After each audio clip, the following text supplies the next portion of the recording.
அனைத்து தொழில்நுட்ப தகவல்களையும் நம்ம மொழியில தெரிஞ்சுக்க நம்ம சேனலுக்கு சப்ஸ்கிரைப் பண்ணிட்டு பக்கத்துல இருக்கிற பெல் பட்டனையும் அழுத்திடுங்க. தமிழால் இணைந்த அனைவருக்கும் வணக்கம். ஸோ ரெட்மி நோட் 5 ஸோ இந்த ஒரு ஸ்மார்ட் ஃபோன் வாங்கணும் அப்படிங்கிறதுக்காக எக்கச்சக்கமான பேர் பட்ஜெட் செக்மெண்ட்டில் ஸ்மார்ட் ஃபோன் வாங்காமல் ரெட்மி நோட் 5 வரட்டும் எப்படி இருக்குன்னு பார்த்துட்டு வாங்கலாம் அப்படின்னு சொல்லி வெயிட் பண்ணிட்டு இருந்தவங்க பல பேர். ஸோ ஃபைனலி இப்போ பார்த்தோம் அப்படின்னா Xiaomi வந்து ரெட்மி நோட் 5 இந்தியாவில் வந்து லான்ச் பண்ணிட்டாங்க. ஸோ இந்த ரெட்மி நோட் 5 உடைய ஸ்பெசிஃபிகேஷன்ஸ் என்னென்னா, இந்த குறிப்பிட்ட ரெட்மி நோட் 5 சேல் ஆகிற பட்ஜெட்டில் நீங்கள் ஒரு ஸ்மார்ட் ஃபோன் வாங்கணும் அப்படின்னா ரெட்மி நோட் 5 வாங்கலாமா அப்படிங்கிற என்னுடைய கருத்துக்களை தான் இந்த வீடியோவில் நம்ம பார்க்க போகிறோம்.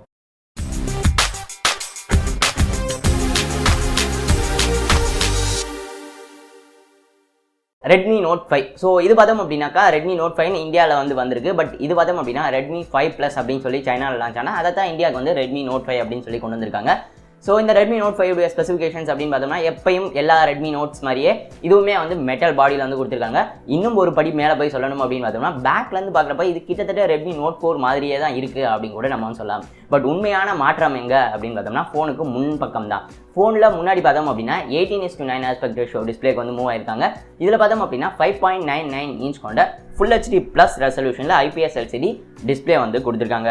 ஸோ இப்போ பார்த்தோம் அப்படின்னா சமீபத்தில் பட்ஜெட் செக்மெண்ட் ஸ்மார்ட் ஃபோன்ஸில் நிறையவே வந்து 18:9 வந்து வந்துட்டு இருக்கு. ஸோ ரெட்மி நோட் 5 அதே ஆஸ்பெக்ட் ரேஷியோ டிஸ்பிளேயோட வந்திருக்கு அப்படிங்கிறது வந்து ஒரு நல்ல விஷயம் தான். அடுத்தது பார்த்தோம் அப்படின்னா ப்ராசர். ஸோ இதில் தான் எந்த விதத்துலையுமே மாற்றமே இல்லை அப்படின்னு சொல்லி நமக்கு வந்து தோணுது. பிகாஸ் ரெட்மி நோட் 4 பயன்படுத்தினா அதே Qualcomm Snapdragon 625 ப்ராசரோட ரெட்மி நோட் 5 வந்து லான்ச் பண்ணியிருக்காங்க. ஸோ ரெட்மி நோட் 5 Pro அப்படின்னு சொல்லி ஒரு வேரியண்ட் இருக்குது அப்படின்னாலுமே ரெட்மி நோட் 5ல ஒரு மேஜரான அப்கிரேட் ப்ராசர் அளவில் கூட இல்லை அப்படிங்கிறது வந்து ஒரு மிகப்பெரிய பம்மர் தான். ஸோ இது பார்த்தோம் அப்படின்னா சேம் Snapdragon 625 ப்ராசரோட தான் இந்த ரெட்மி நோட் 5 வந்து வருது.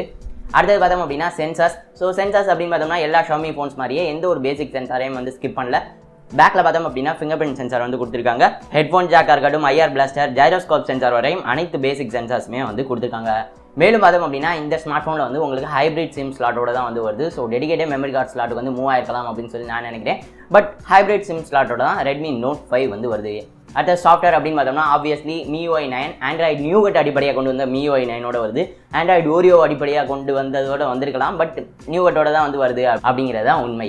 அடுத்தது பார்த்தோம் அப்படின்னா கேமரா. ஸோ கேமரா அப்படின்னு பார்த்தோம்னா இதை வந்து பேக்கில் சிங்கிள் கேமரா செட்டப் வந்து கொடுத்துருக்காங்க. 12 மெகா பிக்சல் பிரைமரி கேமரா வந்து கொடுத்துருக்காங்க f2.2 அப்பாச்சரோட. ஃப்ரண்ட் சைடில் பார்த்தோம் அப்படின்னா 5 மெகா பிக்சல் கேமரா வந்து கொடுத்துருக்காங்க. ஸோ கேமராஸில் அதிகப்படியான மாற்றங்கள் வந்து இல்லை. ஒரு மிகப்பெரிய ஒரு நல்ல கேமராவாக இருக்குமா அப்படிங்கிறத வந்து பயன்படுத்தி பார்த்தா தான் சொல்ல முடியும். மேலும் இந்த ஃப்ரண்ட் கேமராக்காக பார்த்தோம் அப்படின்னா உங்களுக்கு ஒரு ஃப்ரண்ட் ஃப்ளாஷுமே வந்து கொடுத்துருக்காங்க. ஸோ கேமரா விதத்தில் வந்து அதிகப்படியான இம்ப்ரூவ்மெண்ட்ஸ் இருக்கிறதுக்கான வாய்ப்புகள் இல்லை. ரெட்மி நோட் 4ஓட கொஞ்சம் மார்ஜினலான அப்கிரேடாக தான் இருக்கும். ரெட்மி நோட் 5 ப்ரோவில் தான் ஒரு நல்ல அப்கிரேடாக இருக்கும் அப்படின்னு கூட நம்ம சொல்லலாம். By the way Redmi note 5 ப்ரோக்கும் நம்ம வந்து வீடியோ வந்து ரிலீஸ் பண்ணிக்கோம். ஸோ நீங்கள் இன்னும் பார்க்கல அப்படின்னா மேலே கார்ட்ஸில் வந்து லிங்க் கொடுக்குறேன், கீழே டிஸ்கிரிப்ஷன்லேயே லிங்க் இருக்குது. அந்த வீடியோவை மறந்துடாமல் செக் பண்ணி பாருங்க. ரெட்மி நோட் 5 ப்ரோ உங்களுக்கானது கரெக்டானதாக இருக்கா அப்படிங்கிறத வந்து தெரிஞ்சுக்கிறதுக்கு. நெக்ஸ்ட் பேட்டரி அப்படின்னு பார்த்தோம்னா இதில் வந்து 4000 mAh பேட்டரி வந்து கொடுத்துருக்காங்க. But micro USB port fast charging support வந்து கிடையாது.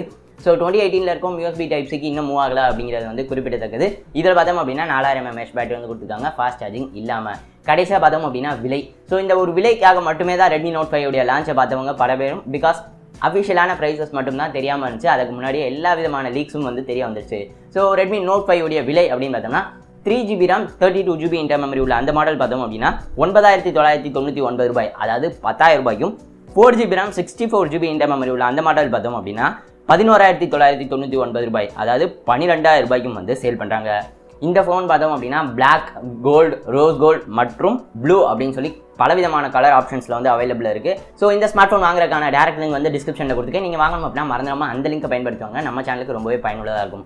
ஸோ இந்த குறிப்பிட்ட பட்ஜெட் செக்மெண்ட் 10,000 ரூபாய் மற்றும் 12,000 ரூபாய் செக்மெண்ட்டில் பார்த்தோம் அப்படின்னா ரெட்மி நோட் 5 ஒரு நல்ல ஸ்மார்ட் ஃபோன் அப்படின்னு கூட நம்ம சொல்லலாம். பட் ரெட்மி நோட் 4ஓட இது எந்த விதத்துலையும் ஒரு மிகப்பெரிய அப்கிரேட் இல்லை அப்படிங்கிறதா மறுக்க முடியாத உண்மை. ப்ராசராக இருக்கட்டும், கேமரா பயன்படுத்தி பார்த்தா தான் சொல்ல முடியும். பட் உள்ளே இருக்கிற ப்ராசரே சேம் அப்படிங்கிறப்ப வந்து எந்த விதத்தில் ஒரு அப்கிரேடாக வந்து இருக்காது. ஸோ கண்டிப்பாக நீங்கள் ரெட்மி நோட் 4 வச்சுருந்தீங்க அப்படின்னா ரெட்மி நோட் 5 வாங்குறதுக்கு ஒரு காரணமே கிடையாது. அது எந்த விதத்துலையும் ஒரு அப்கிரேட் இல்லை அப்படின்னு தான் நான் சொல்லுவேன். ரெட்மி நோட் 5 ப்ரோ எடுத்துக்கிட்டோம் அப்படின்னா அது ஒரு சில விதத்தில் கொஞ்சம் மைனரான அப்கிரேட் ஆகலாம். பட் ரெட்மி நோட் 4 நீங்கள் வச்சுருந்தீங்க அப்படின்னா 5 ப்ரோவுமே வந்து வாங்க வேண்டாம். பட் உங்களுக்கு கேமராவில் ஒரு மிகப்பெரிய அப்கிரேட் வேணும் அப்படின்னா ரெட்மி நோட் 5 ப்ரோ வந்து வாங்கலாம் அப்படின்னு தான் நான் சொல்லுவேன். இப்போ புதுசாக ஸ்மார்ட் ஃபோன் வாங்க போகிறவங்களுக்கு 10,000 ரூபாய் அல்லது 12,000 ரூபாய் செக்மெண்ட்டில் ரெட்மி நோட் 5 வாங்கலாமா அப்படின்னு கேட்டிங்க அப்படின்னா தாராளமாக வாங்கலாம் அப்படின்னு தான் நான் சொல்லுவேன். Snapdragon 625 ப்ராசர் மற்றும் 4000 mAh பேட்டரி, பெஸ்ட்டான பேட்டரி பெர்ஃபார்மன்ஸ் வந்து கிடைக்கிறதுல எந்த ஒரு சந்தேகமும் இல்லை. கேமராவுமே பார்த்தோம் அப்படின்னா ஒரு நார்மலான இந்த குறிப்பிட்ட பட்ஜெட் செக்மெண்ட்டில் இருக்கிற ஒரு நல்ல ஸ்மார்ட் ஃபோன் கேமரா அப்படின்னு கூட நம்ம வந்து சொல்லலாம். ஸோ ரெட்மி நோட் 5 பற்றி நீங்கள் என்ன நினைக்கிறீங்க? ரெட்மி நோட் 5 உடைய பிரைசிங் மற்றும் இதில் கொடுத்துருக்க ஸ்பெசிஃபிகேஷன்ஸ் பற்றி நீங்கள் என்ன நினைக்கிறீங்க அப்படிங்க கீழே கமெண்ட் பண்ணுங்கள். ரெட்மி நோட் 5க்காக பல நண்பர்கள் வெயிட் பண்ணியிருக்காங்க. ஸோ அவங்க அனைவருக்கும் பயன்பட இந்த வீடியோ மறந்துடாமல் ஷேர் பண்ணுங்கள். டெக் சாட்டியருக்கு இன்னும் சப்ஸ்கிரைப் பண்ணல அப்படின்னா மறந்துடாமல் சப்ஸ்கிரைப் பண்ணுங்கள். இந்த நாள் இனிய நாளாக அமையட்டும். நன்றி.